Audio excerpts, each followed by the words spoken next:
pessoal, tudo bem? Vamos para mais uma aula de tratamento de resíduos industriais e hoje a nossa aula será sobre poluição atmosférica. Esse é o nosso último conteúdo do período, esse período que foi tão corrido, tão tumultuado, estamos chegando ao fim.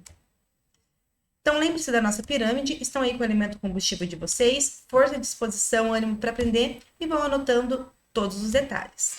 Então, começando com a definição da poluição atmosférica.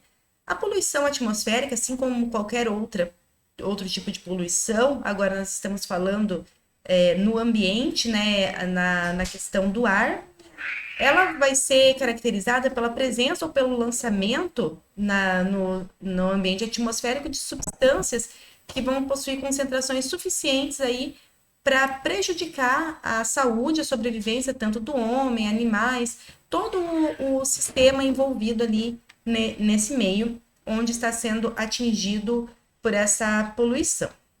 Então, os contaminantes vão ser qualquer matéria ou energia com intensidade e quantidade e concentração, tempos e características em desacordo com os níveis estabelecidos pela legislação. Então, dessa forma, vão tornar o ar impróprio, nocivo e ofensivo à saúde, inconveniente ao bem-estar público, danoso aos materiais, fauna e flora, e também prejudicial à segurança e ao uso e gozo da propriedade das atividades normais da comunidade. Então, o nível da poluição atmosférica ele é medido pela quantidade de poluentes presentes no ar. Então, nós vamos ter aqueles poluentes emitidos diretamente pelas fontes de emissão e vamos ter também aqueles poluentes que são formados na atmosfera devido à reação entre esses componentes emitidos e os componentes que já estão presentes na atmosfera. Alguns desses poluentes, contaminantes que nós podemos citar são as partículas finas inaláveis, monóxido de carbono, dióxido de enxofre, compostos orgânicos voláteis, óxido de nitrogênio, ozônio. Então, esses são alguns dos poluentes que nós podemos ter na atmosfera em desacordo. Falando sobre a classificação dos poluentes, nós temos os poluentes primários, que são aqueles que são emitidos diretamente da fonte poluidora, né? Dentre esses poluentes primários, a gente pode citar aí o dióxido de carbono, monóxido de carbono, os óxidos de nitrogênio, dióxido de enxofre, hidrocarbonetos, materiais particulados. E os poluentes secundários são aqueles que vão ser formados na atmosfera, aí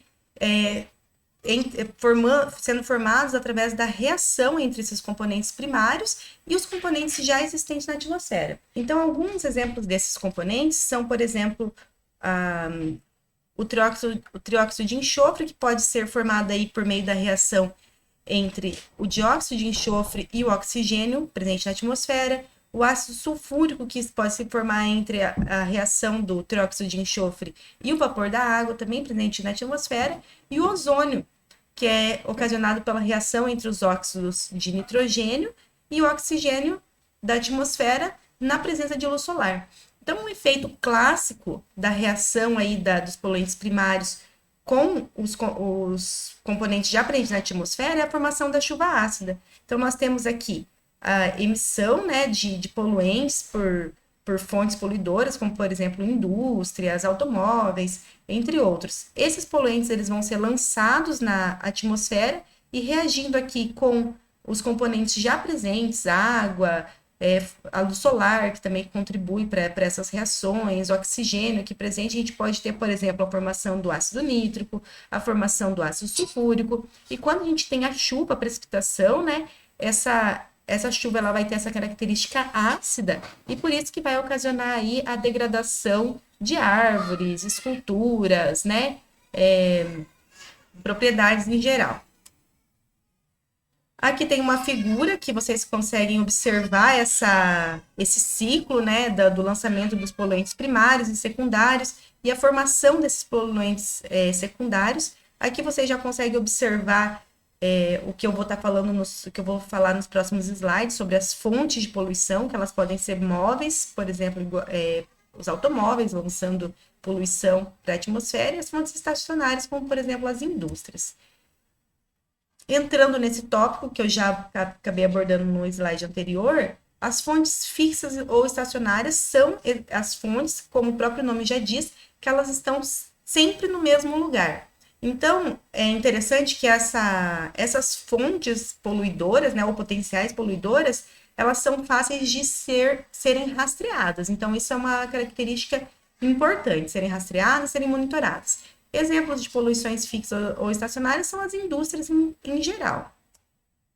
E as fontes móveis ou difusas são aquelas, como o próprio nome já diz, elas não estão fixas naquele determinado local, então elas são móveis, né? Elas não ficam num determinado ponto. E alguns exemplos disso seriam, por exemplo, os automóveis, as queimadas que podem ocorrer em diversos locais, incêndios, a utilização aí de tintas, materiais solventes, entre outros, né? Que a gente pode pulverizar. Então, essas são alguns exemplos de fontes móveis de poluição atmosférica. E dentre as fontes de poluição, nós temos aí as fontes antrópicas, que são ocasionadas pelo homem, que são esses exemplos que eu acabei já citando sobre indústrias, automóveis. Então, isso são fontes antrópicas de poluição atmosférica. E as fontes naturais, que elas são originadas pelos fenômenos biológicos e geoquímicos da própria natureza. Podemos aí citar como exemplo as erupções vulcânicas, as descargas elétricas na atmosfera, por raios e tudo mais, os processos biogênicos, a dispersão do pólen e incêndios naturais que podem ocorrer. Então, essas seriam fontes naturais da poluição atmosférica.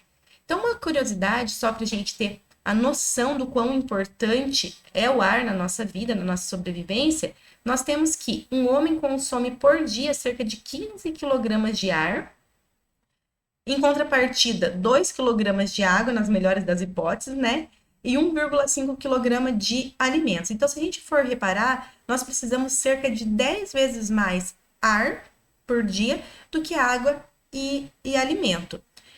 E outro fato interessante é que um homem ele pode sobreviver até 5 semanas sem alimento, até 5 dias sem água, mas sem ar, no máximo 5 minutos. Então, aí é para a gente ter essa noção da importância de um ar com qualidade para a nossa sobrevivência.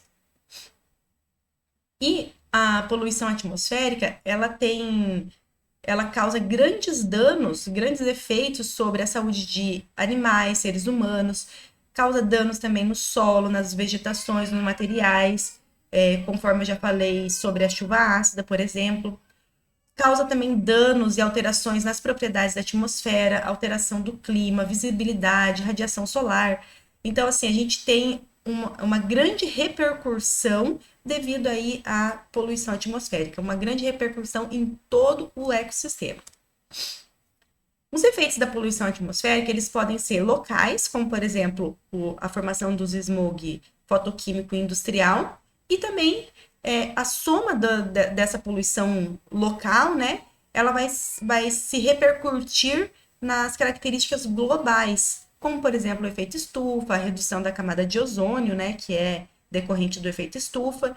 Então, a gente parte de um ponto e isso sendo persistente todos os dias, aumentando sua concentração, a gente tem aí um efeito global dessa poluição atmosférica.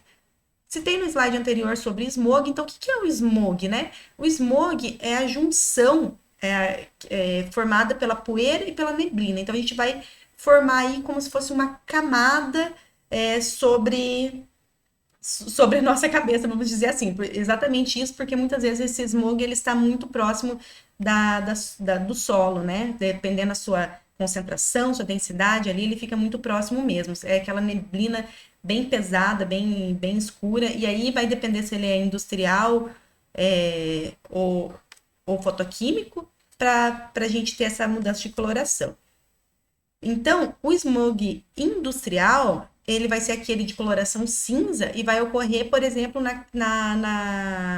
quando é queimado carvão e a atmosfera está úmida. Um exemplo disso seria a cidade de Londres. Tem muito essa característica desse smog fotoquímico.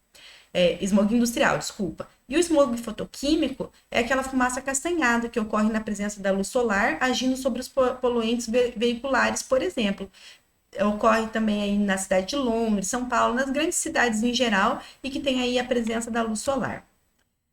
Então, o smog fotoquímico, ele vai ser típico das cidades ensolaradas e quentes e de clima seco. Os picos vão ocorrer nos dias quentes e com muito sol. E o principal agente poluidor vão ser os veículos que lançam os óxidos de nitrogênio, monóxido de carbono e hidrocarboneto. E a cor desse smog vai ser avermelhado, marrom. Então, vocês sabem aquele céu maravilhoso que a gente vê e a gente posta, um céu tipo esse daqui dessa foto, que a gente posta no Instagram falando, maravilha de Deus e a natureza é linda. É bonito, não deixa de ser bonito. Mas um céu muito colorido é característica de que a gente tem poluição no ar. E isso ocorre por quê? Devido às partículas, os componentes que estão ali nesse ar, né, poluído, então a gente vai ter aí o efeito da difração da luz e vai retornar para a gente esse céu lindo, maravilhoso, colorido. Então, não deixa de ser um fenômeno da natureza, mas eu garanto que Deus não gostaria que esse fenômeno estivesse ocorrendo, porque ele é decorrente da poluição atmosférica. E o smog industrial, ele vai ser típico de regiões frias e úmidas, vai ocorrer exatamente no inverno, e um fenômeno meteorológico que agrava o smog industrial é a inversão térmica, ou seja, aquela mudança repentina de temperatura, e os principais componentes para a formação desse smog é o dióxido de enxofre e material particulado. E a cor desse smog ele é acinzentado. Então, ele é aquela neblina, né, bem densa, que ela fica baixa, a gente consegue passar por ela, e ela tem essa cor característica acinzentada. Então, pessoal, espero que você tenha alertado vocês para essa questão da poluição atmosférica. É importante a gente ter consciência disso, e como engenheiros também a gente tem que sempre pensar no bem-estar do meio ambiente. Então, a gente trabalhando em indústrias que vão lançar gases para a atmosfera, a gente tem que estar sempre atento para fazer um tratamento desse gás antes de ser lançado na atmosfera. Obrigada pela atenção de vocês e até a próxima aula. Tchau, tchau.